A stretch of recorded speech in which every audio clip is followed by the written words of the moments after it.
Welcome to Train Signal. You're watching a video on DHCP. In this video, I'm going to introduce you to what DHCP is and the role it plays in a network.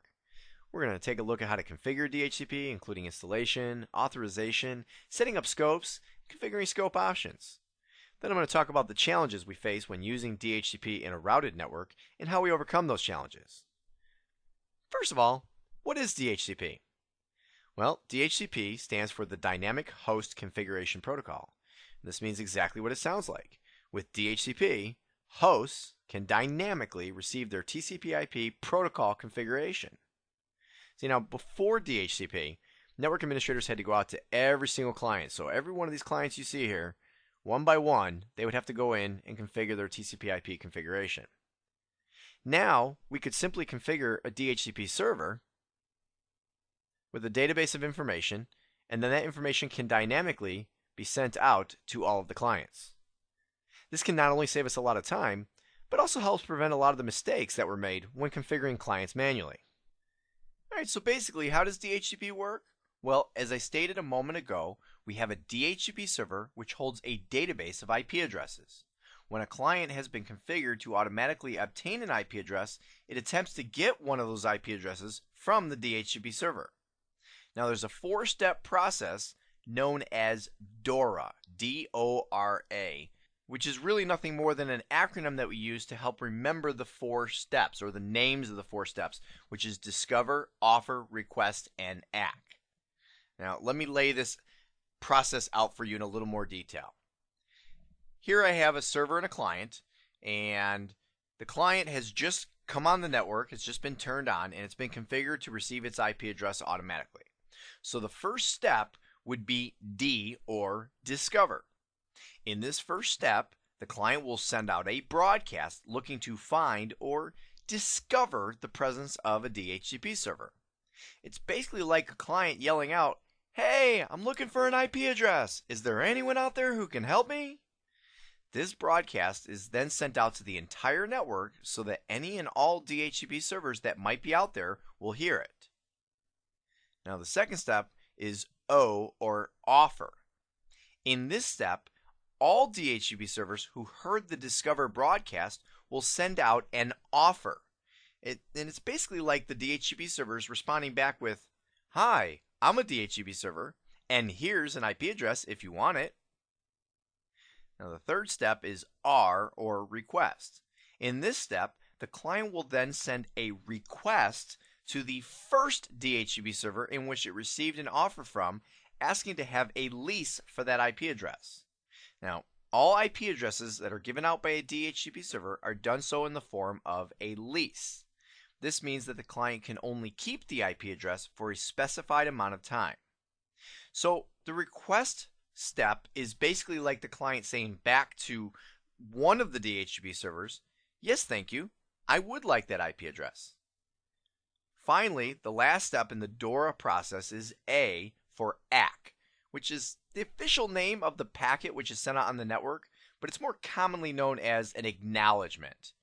Now in this step, the DHCP server acknowledges the request, issues the lease to the client, and makes note of that lease in its database so it doesn't give that IP address out to anyone else during the lease. It's basically like the DHCP server saying back to the client, "Okay, that IP address is yours and you can have it for X amount of time." Any of the other DHCP servers which had sent out an offer but did not receive a request simply put the IP address which was offered back into their database. So let's review these four steps together one more time. The first step is the client yelling out, "Hey, I'm looking for an IP address. Is there anyone out there who can help me?" Then the DHCP server responds back with, "Hi, I'm a DHCP server, and here's an IP address if you want it." Then the client says, "Yes, thank you. I would like that IP address." And finally, the server responds with, "Okay, that IP address is yours, and you can have it for X amount of time." Now, this is how the process works when a client is attempting to obtain an IP lease for the first time. When a client needs to renew their lease, the process is a little bit easier. The DHCP renewal process is only 2 steps. Since the client already knows about the DHCP server that gave it its IP address in the first place, it doesn't have to discover it. So the client can go straight to the request step and make that request to the DHCP server to have its lease renewed. And it's basically like the client saying, "Hi DHCP server, it's me, client again. Can I renew my lease and keep my IP address a little longer?" Then the DHCP server responds back with an ACK or acknowledgement. "Sure, you can keep this IP address for X amount of time." This usually tends to be a fairly quick and painless transaction. Now, one thing you should know is that the client does not wait until the lease is completely used up to attempt to renew. It will attempt this process when half of the lease duration has passed. So for example, if the lease was for 8 days, which happens to be the default duration, we'll see that when we look at the server, the client would attempt to renew after 4 days, which is half of that lease. If the DHCP server is there to respond, then the client would have a fresh 8-day lease and would try to renew again in 4 days. If the DHCP server was not available, then the client would keep its lease, since there's still 4 days left, and would try again in half of the remaining time on that lease. So for example, in this case, it would try again in another 2 days. And the client will continue this process. It will continue to try every time half of the remaining lease duration has passed until 87.5% of the lease duration has expired. At this point, it will attempt to renew with any DHCP server, and if it still can't renew, well, when the lease is completely up, it starts the DORA process all over again. So just to kind of review here, why do we use DHCP? Well, we use it because having to go out to hundreds of thousands of computers and give them a static IP address not only can be quite time consuming, but also opens the door for an awful lot of mistakes to be made. So now that we know what DHCP is, how it works, and why we want to use it, let's get right into it. Let's go over to one of our Windows Server 2008 computers and set it up as a DHCP server. For this demonstration, I'm going to go ahead and connect with a Server 2008 computer called New York Member 1. So let's go ahead and connect to that now. Okay, the first thing we need to do, if we're going to install pretty much any significant network service, it doesn't have to be just DHCP.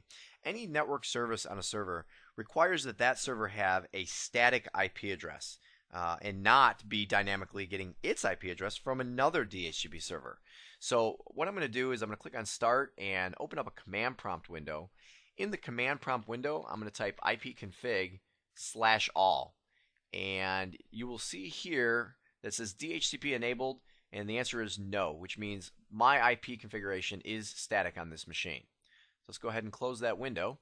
The next thing we need to do is add the DHCP server role to this computer. We do this through the Server Manager. So I'm going to click on Start and select Server Manager. In the Server Manager window, we click on Roles and then click over here where it says Add Roles. Here you see a list of roles that are available on this server, and in this case we're going to check the box where it says DHCP server.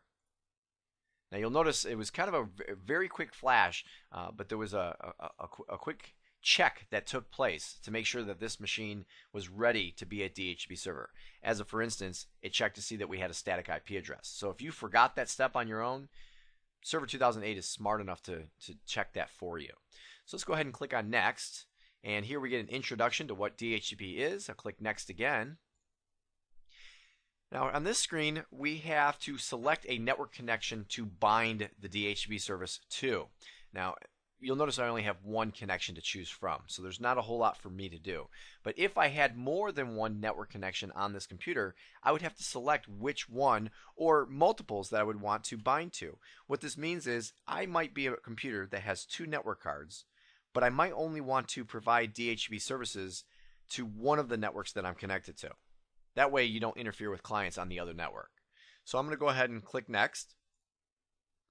Now this screen is taking care of something that we're going to look at in just a few minutes, which is some of our DHCP options.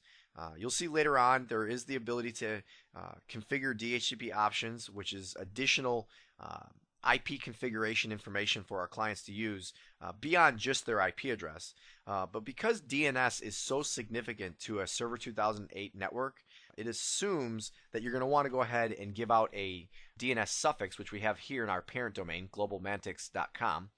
and then also at least a preferred DNS server address, if not a preferred and an alternate. So I'm going to go ahead and type in an IP address of our preferred DNS server. And then I'm going to click on this button that says validate. Now what this does is it sends a quick little query out to see if that is the IP address of a DNS server which is responding to requests. In this case, you'll notice it came up valid, so we're ready to go. So I'm going to go ahead and click on next. Here it'll ask me if we're going to be using WINS. Now WINS is something that is used to resolve something called NetBIOS names.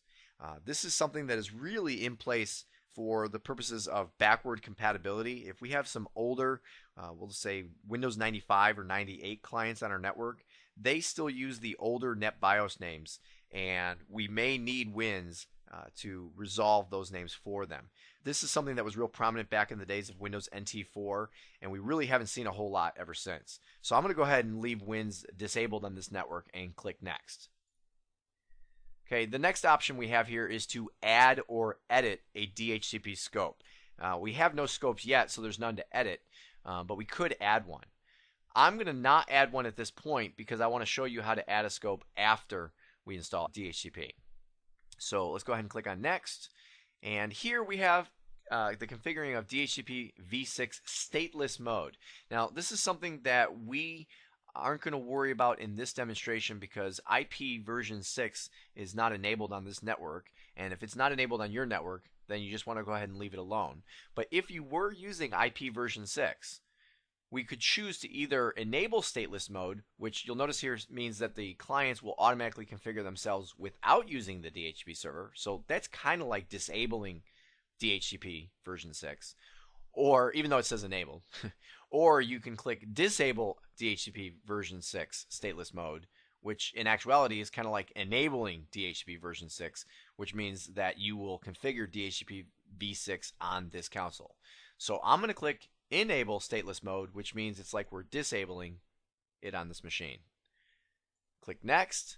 Now here again we have our IPv6 DNS settings. We don't really care about these settings because IPv6 is not enabled. You'll notice the parent domain is already populated, and right down here the next button is gray, and I can't click on it because it wants me to enter an IP address. So I'm just going to go ahead and type in localhost. That ::1 is localhost for IPv6, just to satisfy it so I can go ahead and click the next button. Now we have the opportunity to authorize the DHCP server.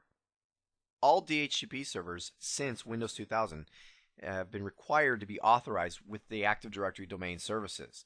The reason for this is before we had authorization, we ran into a problem where localized administrators would make the decision to implement DHCP without realizing that another administrator had also implemented DHCP. The two or more DHCP servers would very often have overlapping IP ranges, which meant that they would each independently hand the same IP address out to different clients. Now obviously this would be a problem because every machine must have its own unique IP address. With authorization, this is something that is required to be done by somebody of an enterprise administrator level. This way, somebody who is responsible for the design of the entire network or who oversees the entire network can have a handle on things and can prevent this type of conflict. So as we can see on this screen, we can either use our current credentials if we are currently logged in as an enterprise administrator, or we could use alternate credentials if we are not the enterprise administrator. This is where you would call an enterprise administrator in to enter their credentials. Or you could choose to skip authorization at this point and come back to it later. Now, for the sake of this demonstration, I'm going to go ahead and skip the authorization because I would like for you to see how to authorize after DHCP has been installed. So I'm going to go ahead and skip the authorization and click Next.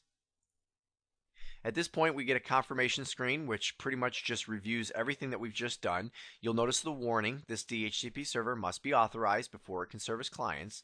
We're not going to worry about that because we know that that's what we've done. And I'm going to go ahead and click Install. Now, this installation is probably going to take, usually takes about 30 to 60 seconds. So rather than stare at this bar go across the screen, I'm going to go ahead and pause the video, and I'll be right back with you. Okay, as you can see, the DHCP server installation has succeeded. So I'm going to go ahead and close this wizard. And you will notice here that under roles, 1 of 16 is installed. It shows DHCP server. Matter of fact, if I expand roles over here, you'll see DHCP server. So I'm going to go ahead and close the server manager. And what I'm going to do is go back to Start, Administrative Tools, and you will notice that we now have DHCP as a choice on our menu. This will open up the DHCP console. This is where we can manage our DHCP servers. So let me go ahead and expand this, and you'll notice over here we have New York member 1. I'm going to go ahead and expand that, and you'll see there's an entry for IPv4 and IPv6. Again, we're going to not worry about IPv6 for right now, but I do want you to notice the little red down arrow here next to each one of them. That red down arrow is what lets us know that this server is not yet authorized. You may recall during installation, we chose to skip authorization so that I could show you how to do it from this console.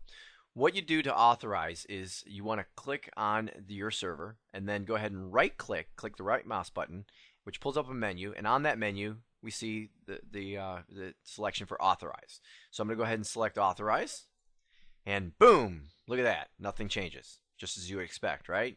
Now what I need to do here is right click and select refresh, and you notice the cute little red down arrows go away.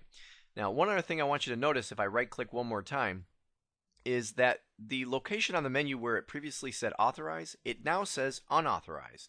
So if you need to go in and take that authorization away from a server, you can do so by selecting unauthorized. This pretty much just toggles back and forth.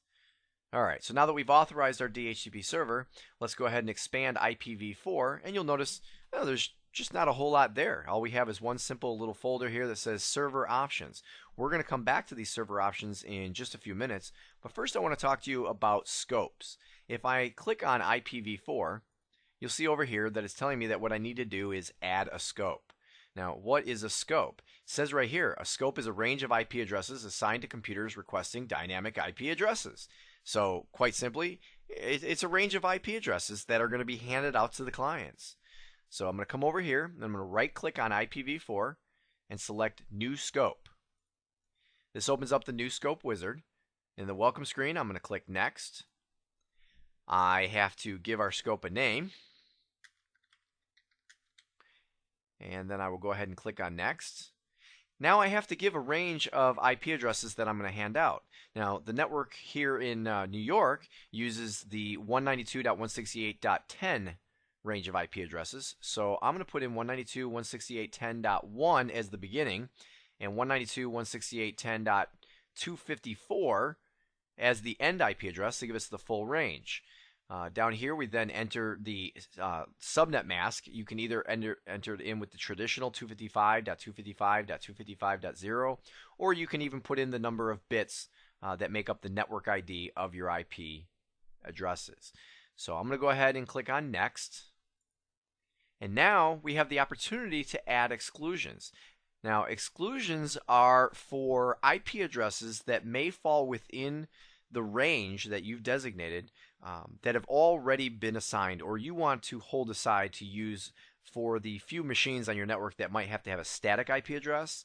So I happen to know that all the servers that require static IP addresses on our network have a range from 192.168.10.200 to 192.168.10.254. We chose to put everything in the 200 range for our servers. So I'm going to go ahead and add that, and that will prevent this DHCP server from handing out those IP addresses to any clients since they're already being used statically by our servers. I'm going to go ahead and click on Next. And now we get to our lease duration. You may remember that when I was going through the DORA process, I had mentioned that the default lease duration was 8 days, and you can see that here. You can choose to leave this alone. You can choose to make it a shorter lease. You can choose to make it a longer lease. Very often it's just left alone. The default 8 days is perfectly acceptable in many networks. Primarily the reason you would either increase or decrease the lease duration would have to do with how often there are changes to your network configuration. If computers stay primarily in a static location, then it's okay to have a long lease duration It's not really going to hurt anything. There's no reason to have the extra network traffic of renewal if you know that everything's going to stay in place. But if you're in an environment where the configuration is going to change frequently, then you would want to have a shorter duration, which would generate more network traffic with all the renewals, but would also accommodate for clients that are constantly changing. So I'm going to go ahead and leave the 8-day lease and click Next. Now we have the opportunity to configure DHCP options. I can choose if I want to configure these options now or do it later. I'm going to go ahead and choose to do it later because, again, I would like to show you how it would happen outside of a wizard. What these options are is this has to do with like back in the installation wizard when we assigned a DNS suffix and a DNS server. This is additional configuration information that we will give out to our clients along with their IP address. So I'm going to go ahead and click Next, and then we'll come back and visit these options in just a minute. And this completes the new scope wizard. So I'm going to click Finish, and you'll see that I now have a scope. Uh-oh, there's our little red down arrow again. When you see a little red down arrow on a scope, that represents that the scope is not active. By having the scope in place but not active, it has been configured, but it cannot yet be available to give out IP addresses to the clients.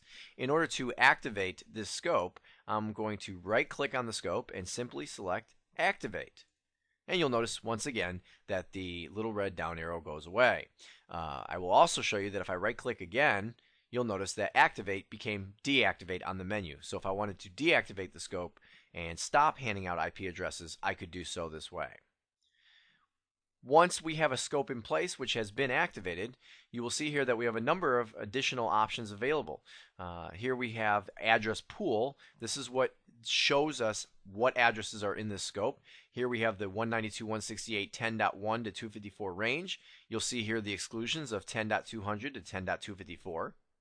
Now here we have the address leases, which right now is going to be empty, and I will show you this changing in just a moment.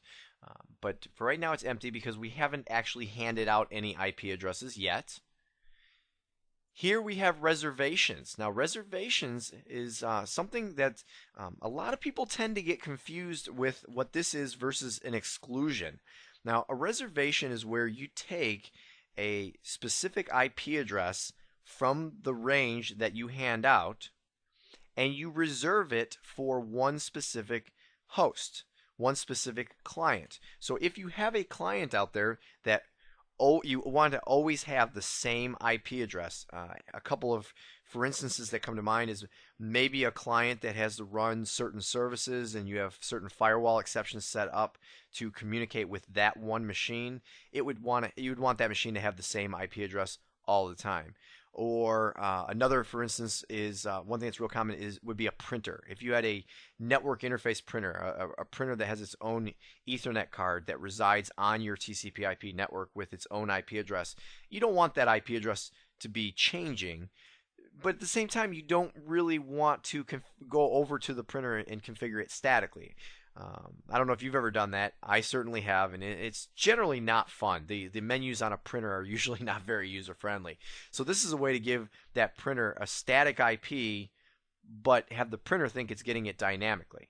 So we'll come back to reservations as well in just a moment. And then our last selection down here is scope options. And this is where you will see that we have our DNS server and our DNS domain name already populated.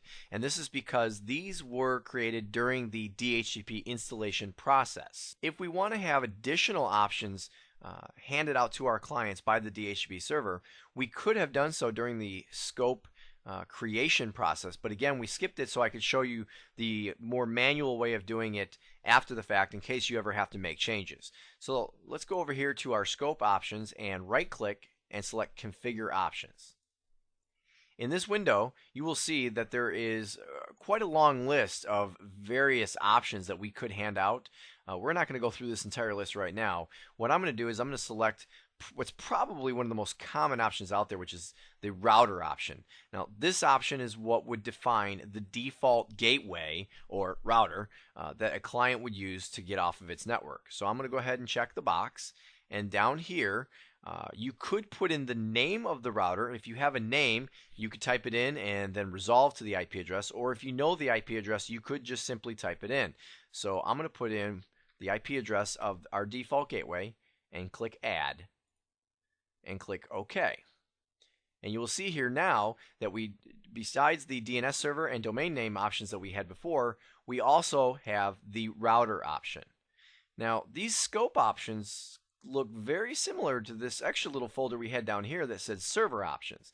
Matter of fact, if I click on server options, you will see that we have the same entry for DNS servers and domain name. But wait a minute, where did the router go? Well, the DNS server and domain name were something that we configured during the installation of DHCP altogether, and so therefore is going to apply to all scopes, all IP ranges that we will install on this server. That's why it's listed as a server option. Under scope options, we added an additional router that's going to be used by this particular range of IP addresses. So let's go ahead and let's turn on a client machine so we can give out an IP address. So let's go ahead and put our server away for just a moment, and I'm going to boot up New York Vista 1 virtual machine. This is a Vista client that has been configured to dynamically receive its IP address.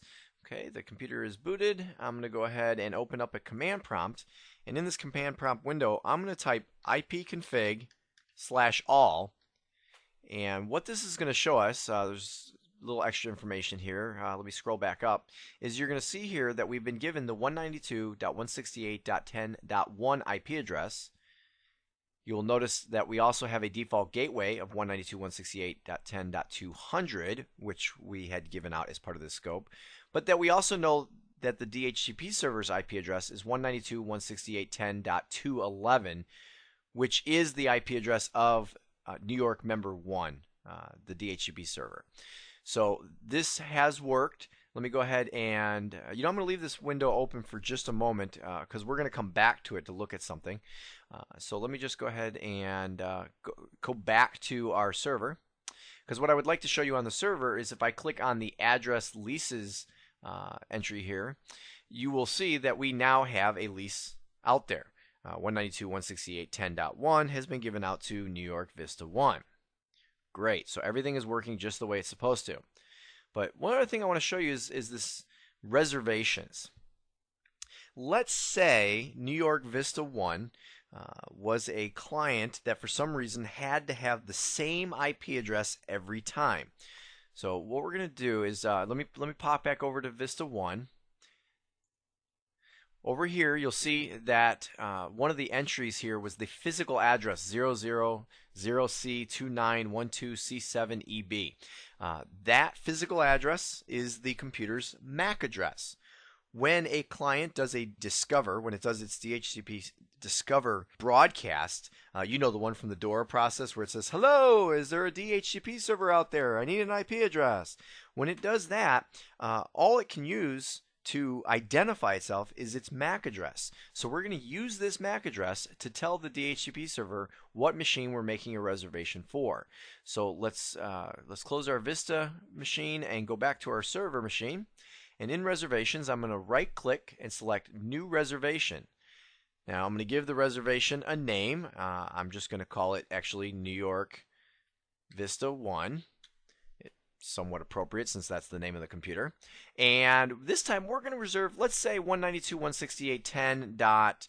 We'll say 50 just to pick an IP address. And it's right here that we need to enter that MAC address. So 000C2912C7EB. And go ahead and click on Add and close. So what we've done is we've now made a reservation of the 10.50 IP address for the Vista 1 client. So let's go ahead and close our server for just a moment. And let's go ahead and go back into Vista 1. And what I'm going to do here is now I'm going to put in an ipconfig/renew.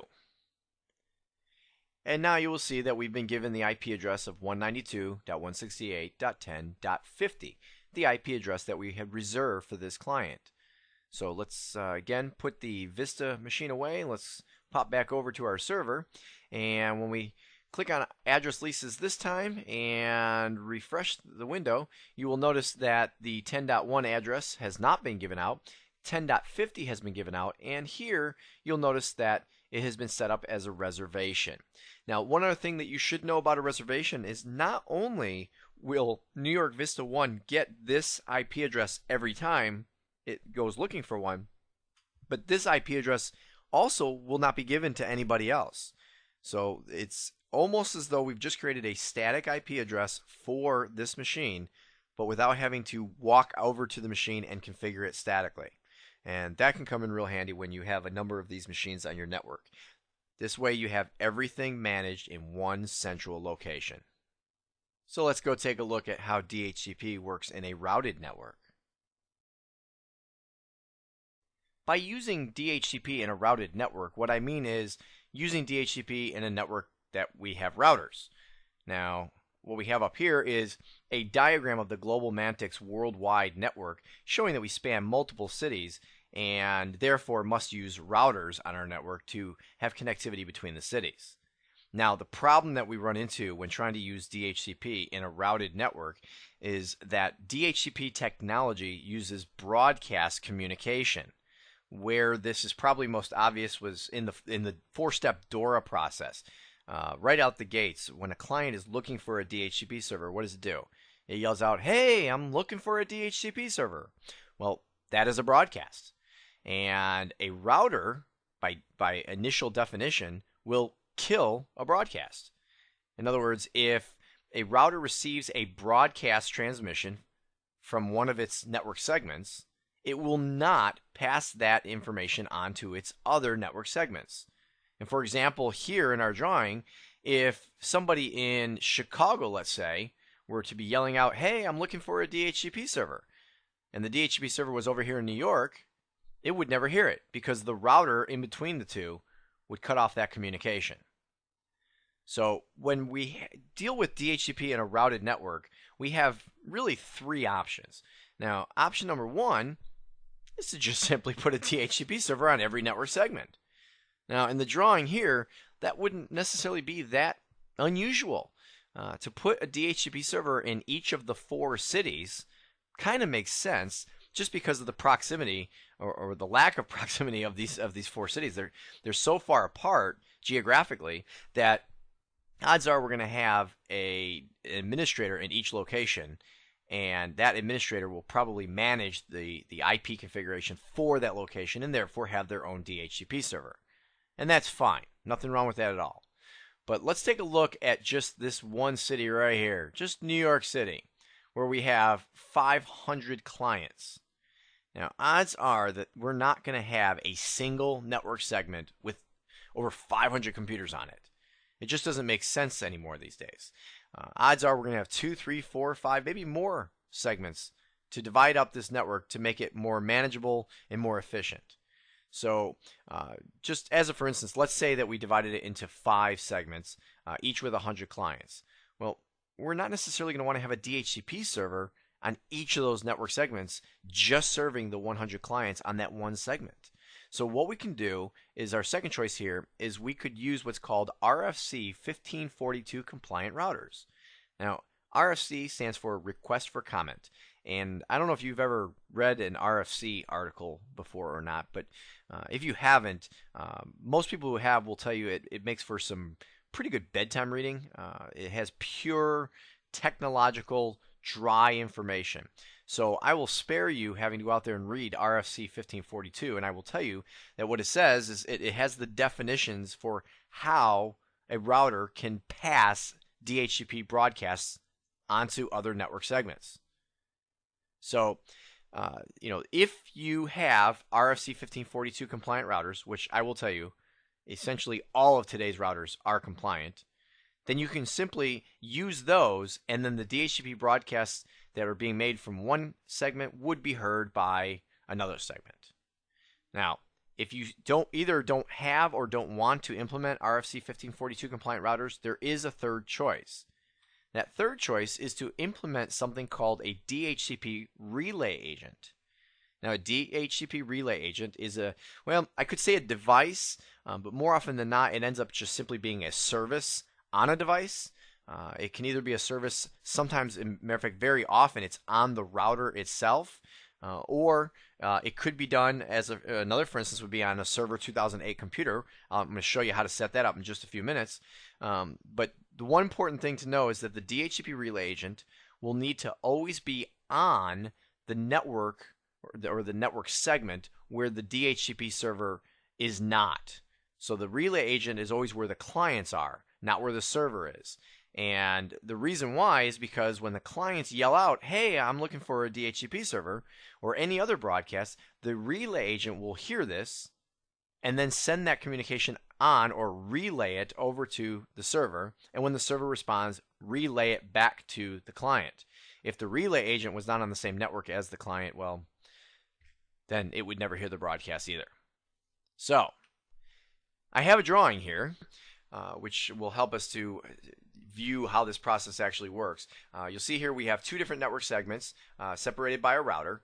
And on this segment here, we have our clients and our DHCP server, and all communication between them will be just fine. All broadcasts within this circle will get to every other device within this circle. But over here, we have another segment of clients who are going to want to communicate with the DHCP server. And when they send out that broadcast, the broadcast will be heard on this entire segment, including the router itself. But when it gets to here, that router is just going to say, that's as far as you go. That broadcast never makes it to the DHCP server, and these clients are just not going to have an IP address given to them. So how do we solve this?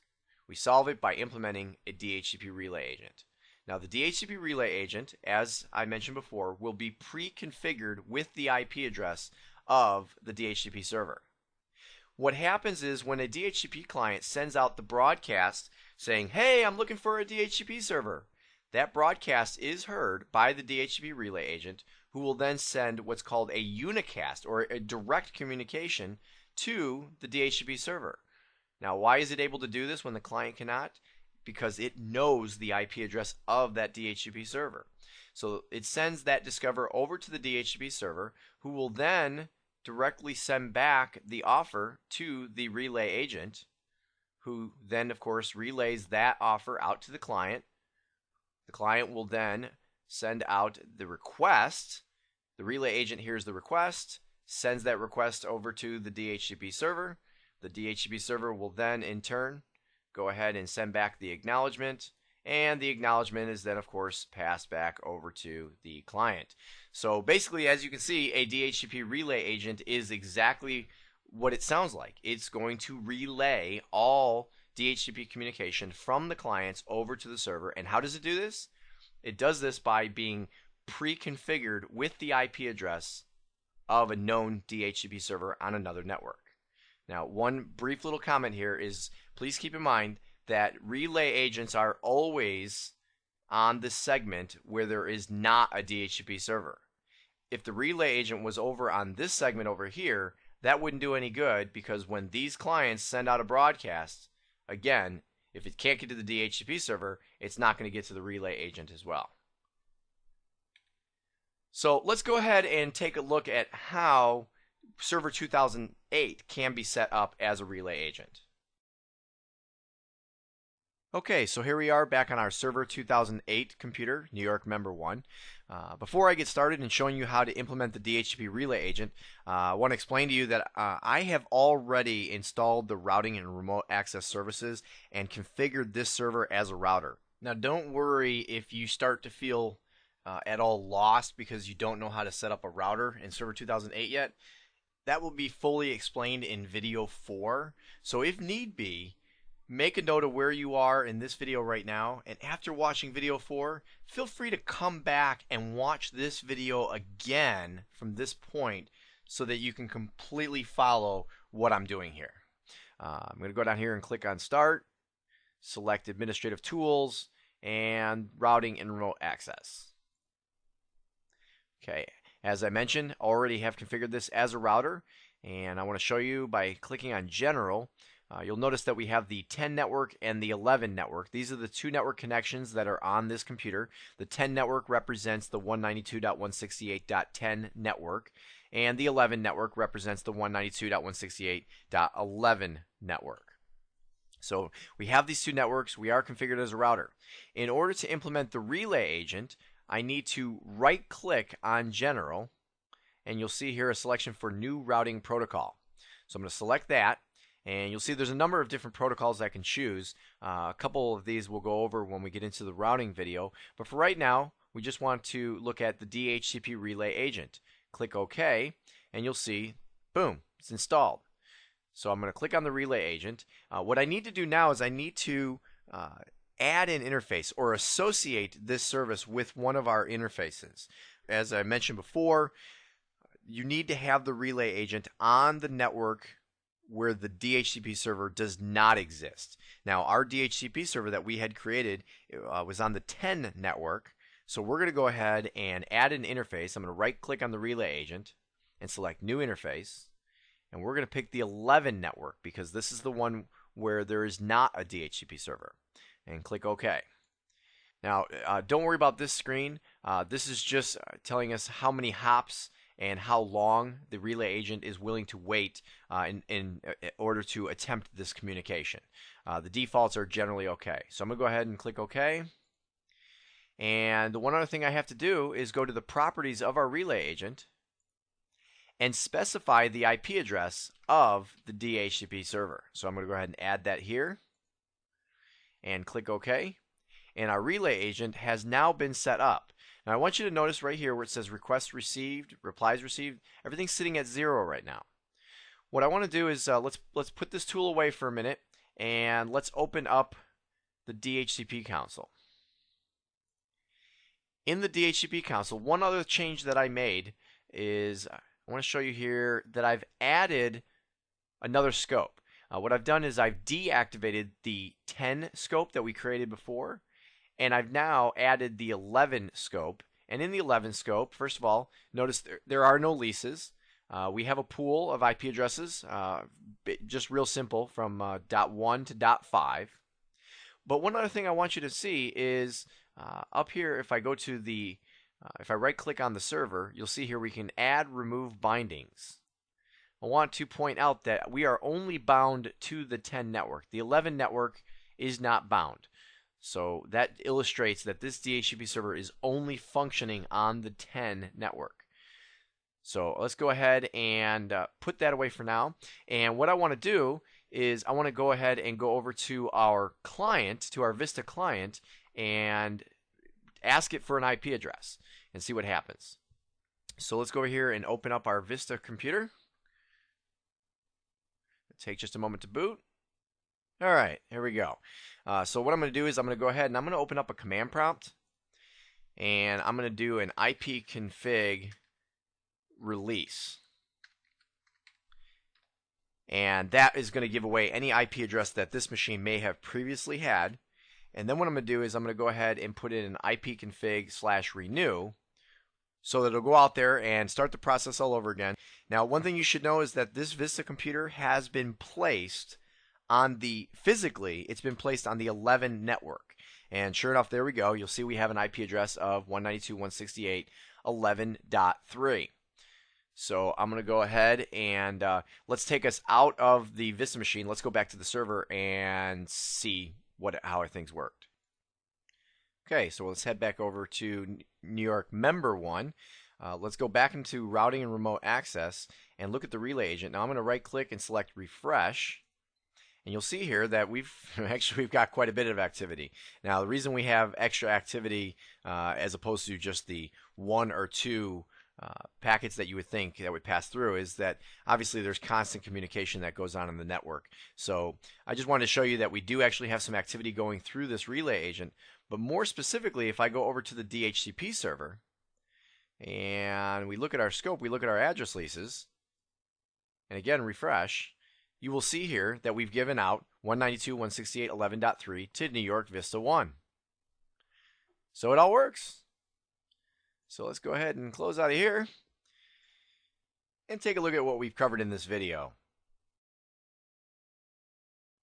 So in this video, we learned what DHCP is. It's the Dynamic Host Configuration Protocol. It's what allows us the ability to dynamically configure our hosts so that we don't have to go through the tedious task of going through each and every machine independently and giving it a static IP address. We saw how this process works, the four-step process known as DORA.